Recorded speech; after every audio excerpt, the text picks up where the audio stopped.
Hejsa, jeg står oppe på tagterrassen på Fremtidsfabrikken, hvor man kan se sådan Svendborg lidt fra oven. Og det får mig til at tænke på, at nogle gange kan det være rigtig godt lige at se det hele lidt fra oven eller lidt udefra.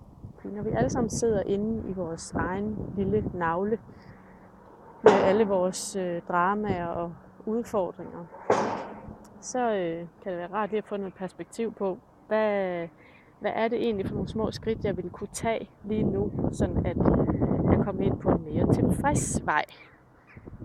Så når man står heroppe, så kan man for eksempel se, at vejen er malet i et flot mønster med røde farver.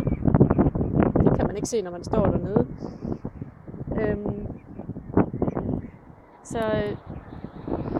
Og det får mig til at tænke på, at jeg lige har talt med en klient om det der med et behov for at se sig selv udefra.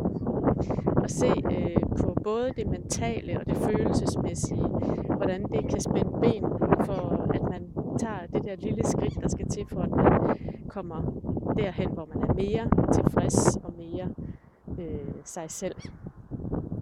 Og det er jo det, transformationshealing gør. Det vækker simpelthen det vækker den der dybe sandhed, sjælens sandhed, som ved, hvad det egentlig er, vi skal for at komme videre. Og nogle gange er det bare godt at få nogle andre til at sige det, og når man så har kroppen med og bruger kroppen som genvej, så når man altså 100 skridt på 1 time i stedet for 100 dage. Så det vil jeg bare lige minde dig om. Ha' en rigtig dejlig dag.